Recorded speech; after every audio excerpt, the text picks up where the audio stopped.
Tonight on WTOP-10 Nightly News, multiple prison guards in upstate New York have been indicted. What they did. And SUNY Oswego's theater department is putting on their annual musical. When and where you can watch the show. Plus, a letter wanting increased safety traffic measures was sent to the Department of Transportation. Who sent it and why? WTOP-10 Nightly News starts now.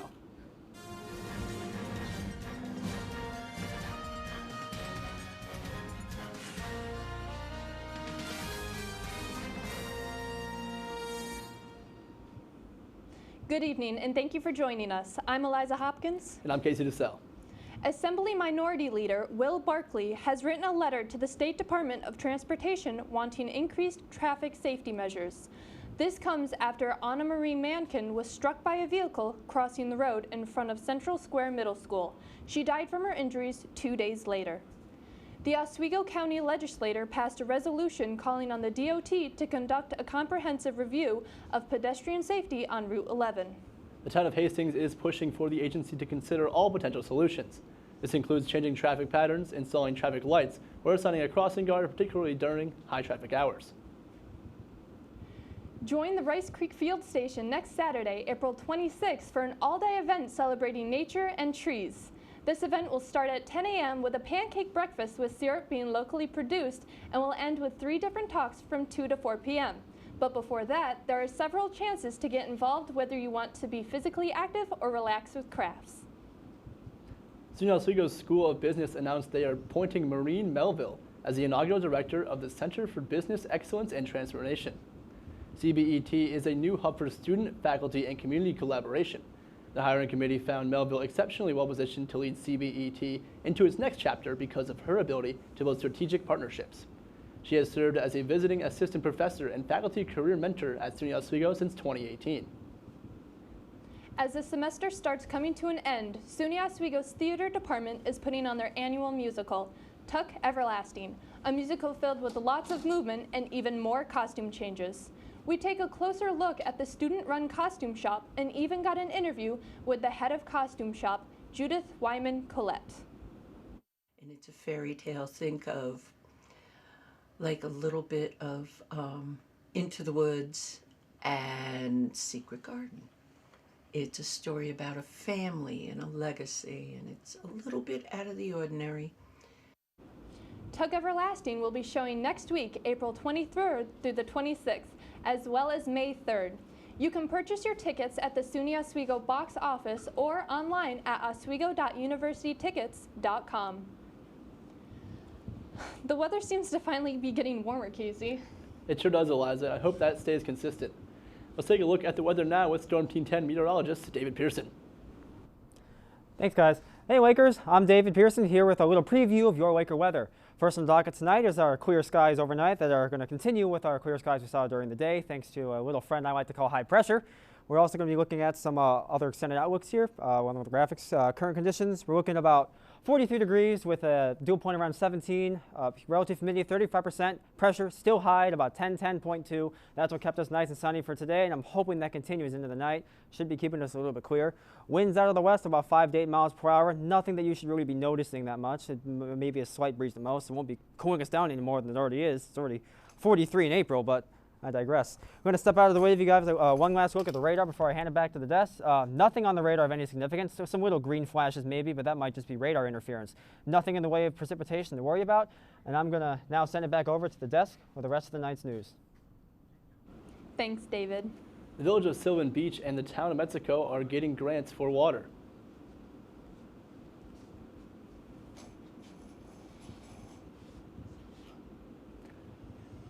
Infrastructure improvements, Sylvan Beach is getting a $51.1 million grant, and the town of Mexico is getting a $2.5 million grant. Sylvan Beach will be upgrading their East Oneida Lake water pollution control plant, and Mexico will be installing around 60,000 linear feet of water main and associated appurtenances. 10 prison guards have been convicted for being involved with the beating and killing of inmate Messiah Nantwai at the Utica Correctional Facility last month. 2 of the officers were convicted on accounts of murder, while the other 8 are convicted on the attempt of covering up the attack. All 10 officers will be back in court late May and have been fired, according to Governor Kathy Hochul. A man in Buffalo pleaded guilty to a massive mail scam which defrauded people across the U.S. out of almost $500,000. According to prosecutors, Nicholas Jane contacted people across the country by phone, telling them that they had debt due on an alleged unpaid loan. Investigators found Jane's address in various consumer complaint databases, which revealed the pattern of an alleged debt collection. Still ahead tonight, an ex-NYPD sergeant caught working for a certain foreign government. Find out which one. Plus, the latest updates on the Florida State University shooting.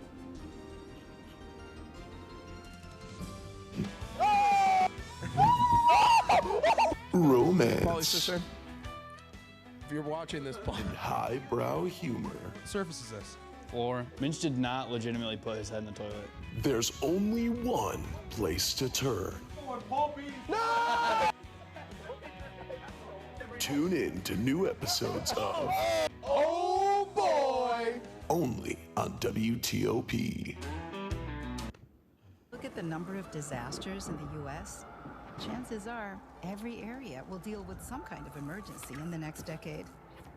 And between school, sports, and social lives, chances are you won't be with your kids when it happens. Will they know what to do? Ready.gov/kids has the educational tools and information to make the conversation easy. When the time comes, chances are they'll feel prepared, not scared. So talk with your family today.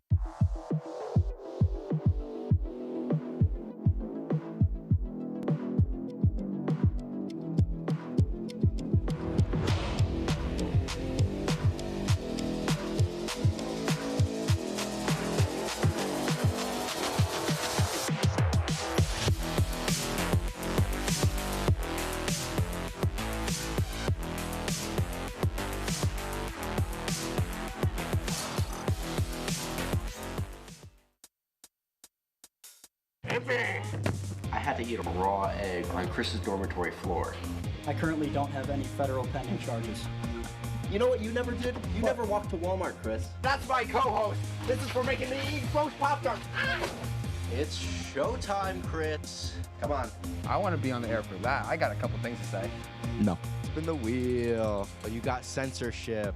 Welcome back. Welcome back. Welcome back to.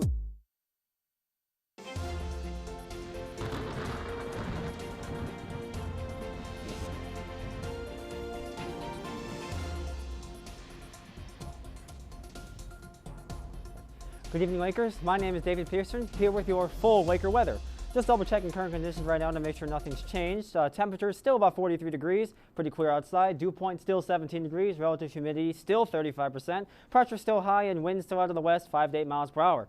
We're just going to skip through the radar one more time. Saw it earlier, but nothing's really changed. Still relatively clear. Nothing too much to worry about. It should be great. If you want to go outside for the night, just bring a little jacket because it is still in the 40s.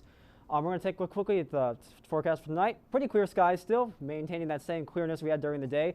Winds are going out of the west, 5 to 9 miles per hour. Nothing that you should really notice. And, 30s, so still chilly. As I said before, keep that coat on.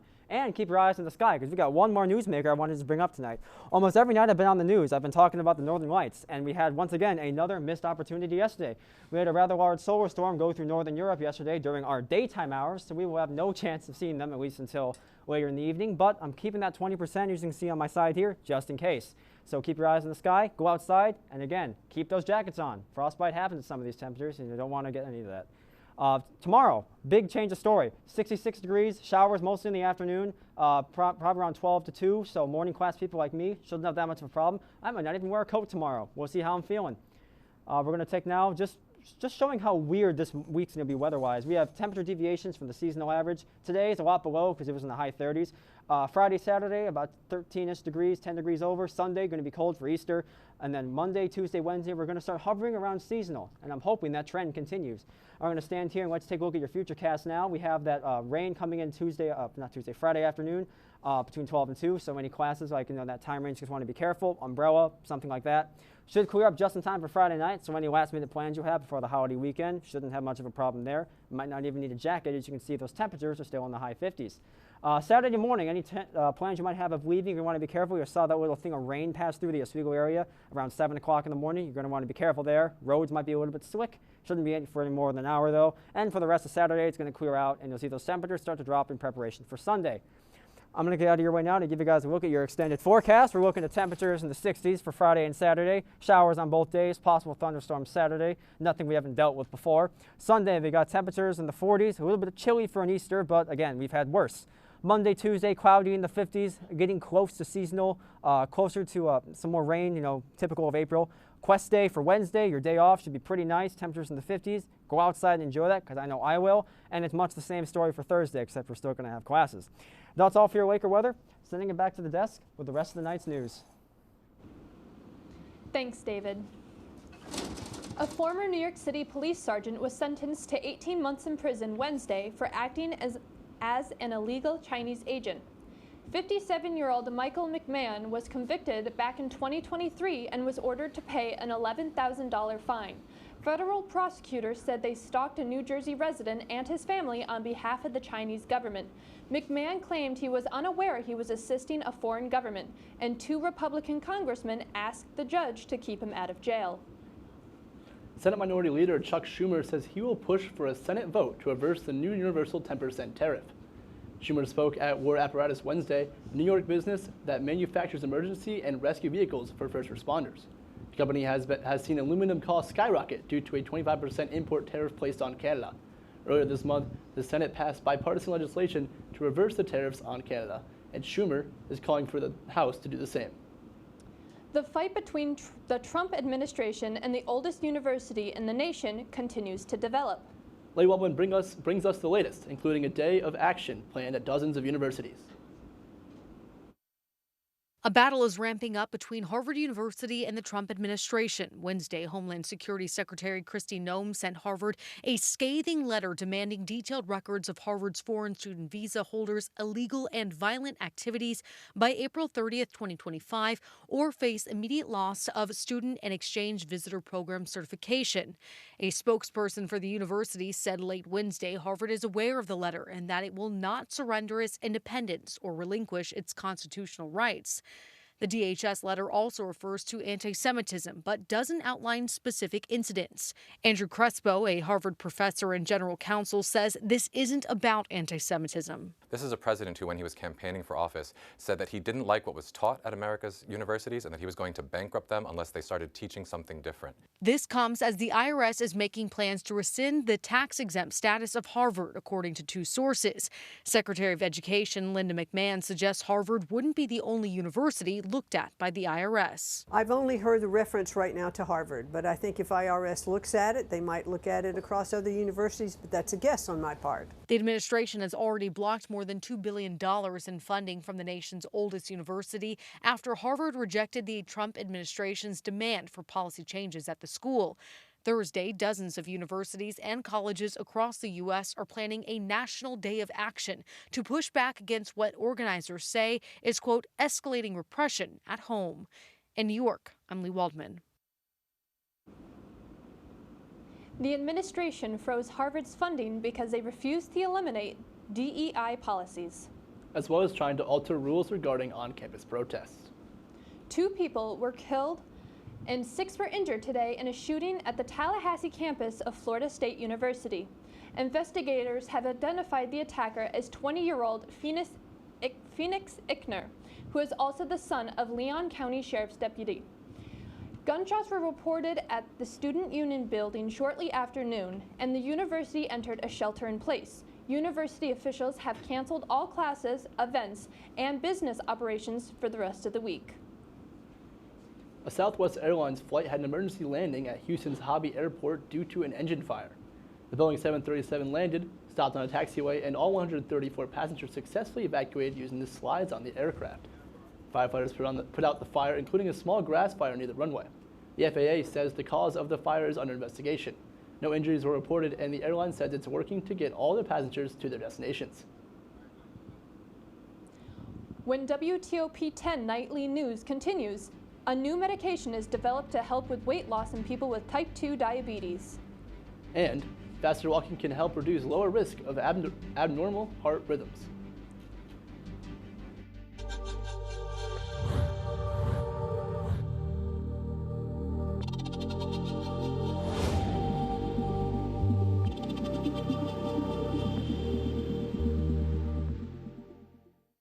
Say, President Stanley, whenever there's bad weather, who would you turn to? I'd turn to Storm Team 10. No, right but you've here. got to say it like this. Storm Team 10. Say it with me.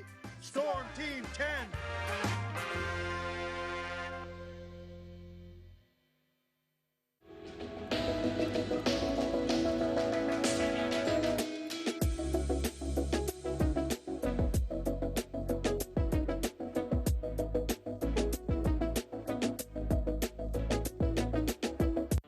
If you like action, romance, Polly, sister. If you're watching this, Paul. and highbrow humor, Surface is this? Floor. Minch did not legitimately put his head in the toilet. there's only one place to turn. No! Tune in to new episodes of Oh, boy! only on WTOP.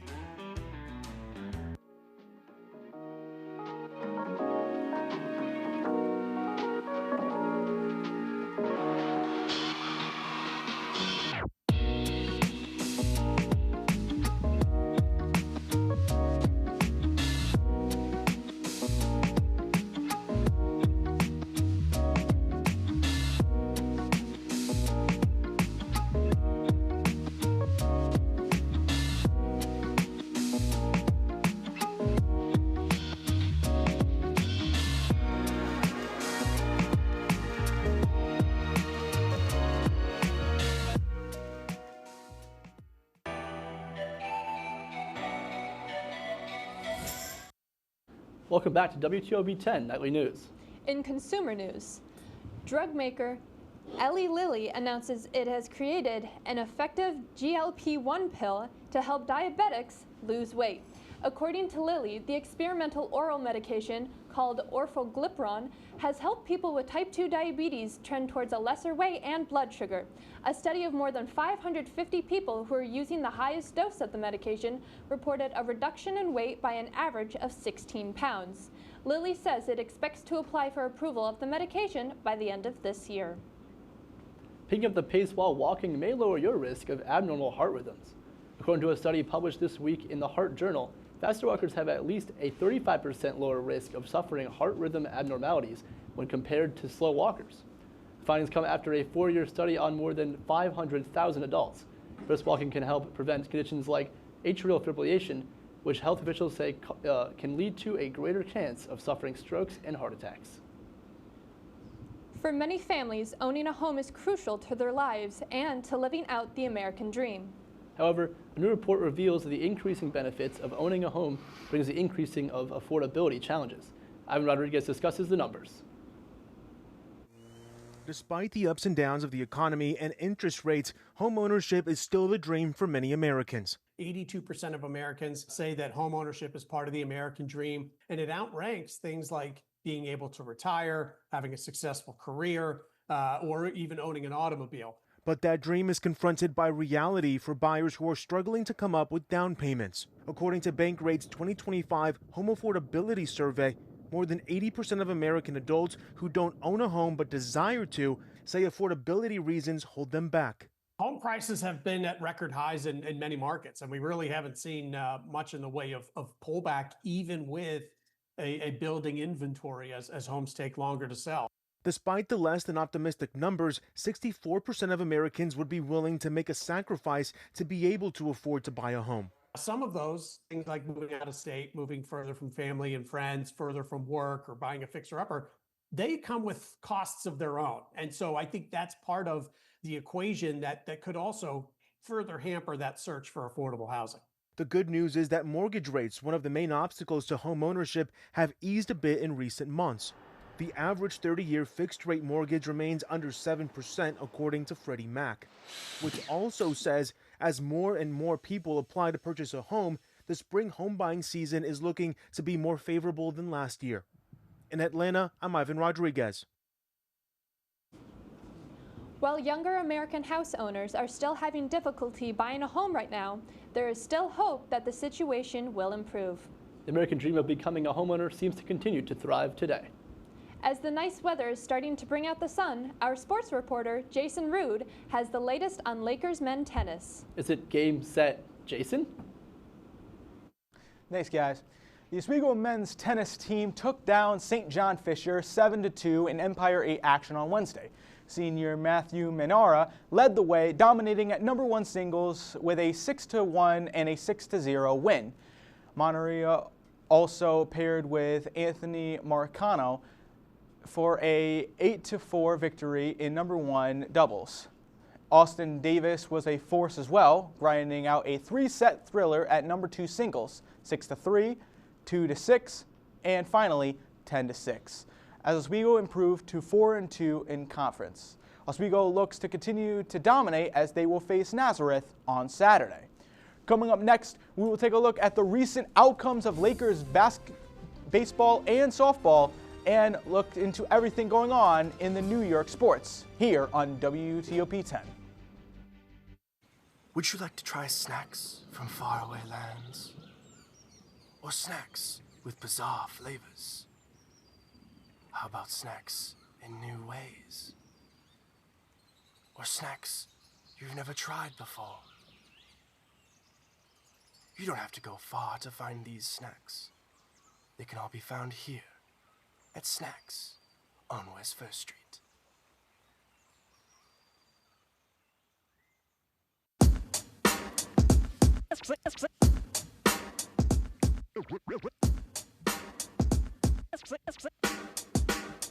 Yeah, we're walking around campus, and what do we see? All these clubs are looking. They're looking for me. There's hockey. There's improv. So much to see. So let's go try them out and see how they be. Come on and please watch. Our embarrassments free. Tune in to Amateurs on WTOP. Happy Friday, Lakers, and another beautiful day here in Oswego, New York. I'm DJ Don Perone, and I'm happy that you're starting your weekend off right listening to WNYO 88.9 FM, the Laker Radio Network. I said, darling, can you see? There's no room for us. There's no room. Now our lives are changing. Promises keep slipping. And I always knew it wasn't you. It wasn't you. Now our lives are changing. Promises keep slipping. And I always knew it wasn't you. It wasn't you.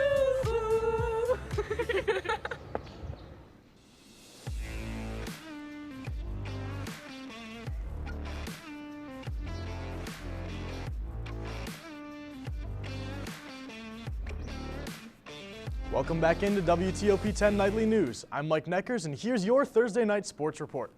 We'll kick things off with the Oswego State softball team, who just closed out a doubleheader against the Buffalo State Bengals. In Game 1, they came up short as the Bengals scored 6 unanswered runs in the fourth, winning it 9-4.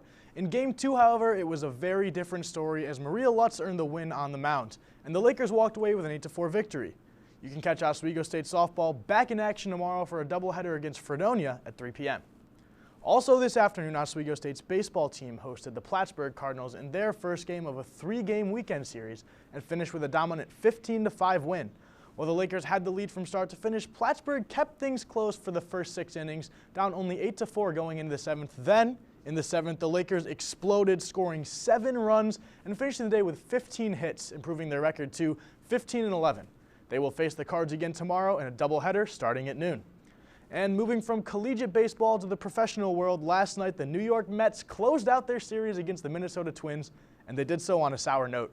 After winning the first game 5-1, propelled by a near-perfect night from Pete Alonso, they would drop the next 2 games, losing 6-3 and then again 4-3.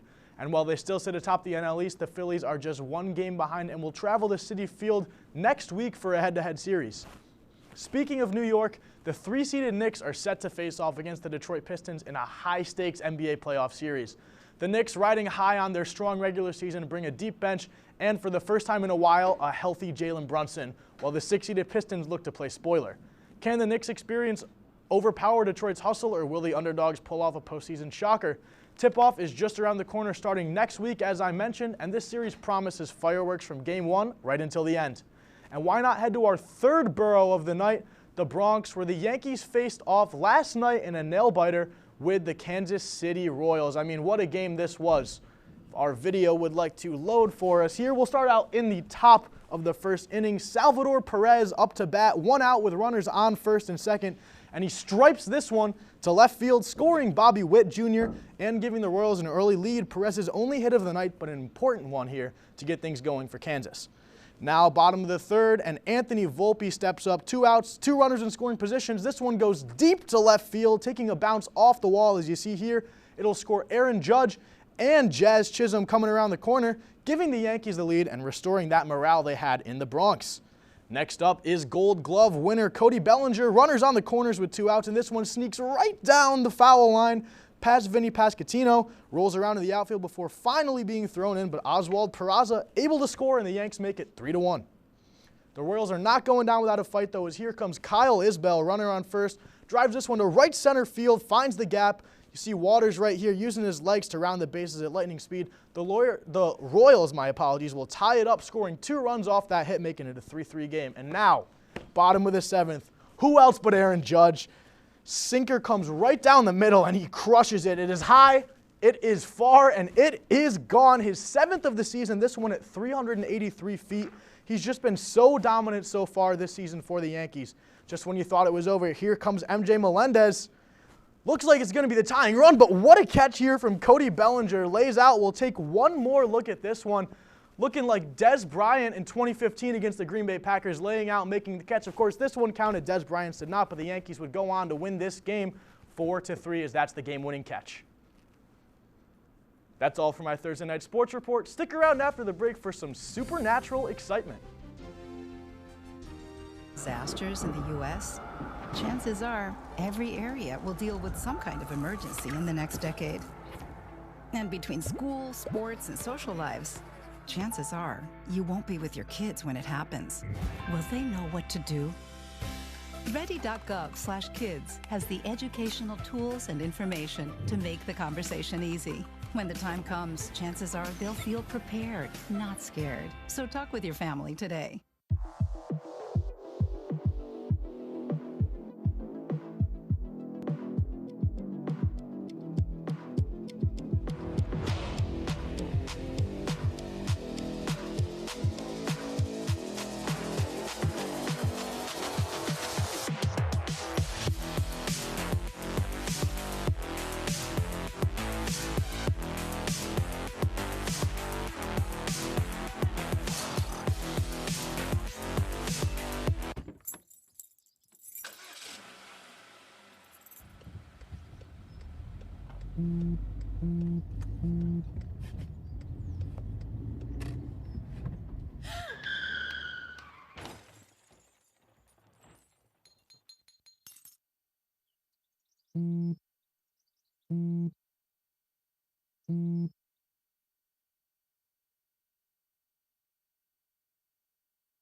I had to eat a raw egg on Chris's dormitory floor. I currently don't have any federal pending charges. You know what you never did? You never walked to Walmart, Chris. That's my co-host. This is for making me eat roast popcorn. It's showtime, Chris. Come on. I want to be on the air for that. I got a couple things to say. No. Spin the wheel. Oh, you got censorship. Welcome back. Welcome back. Welcome back to... Researchers at Cambridge University have found that what they believe are the strongest signs yet of possible life on another planet. Using the James Webb Space Telescope, scientists detected signs of 2 gases that are emitted by living organisms here on Earth on the planet K218b. The study's author cautions they are not saying they have detected life, but they believe it could be signs of a biological process. More research is needed to determine if the planet is habitable. I mean, that's crazy. I believed aliens this whole time, and I'm still believing in aliens. I'm still not sold, Casey, to be honest. I just don't see how they could be real. Someone didn't raid Area 51.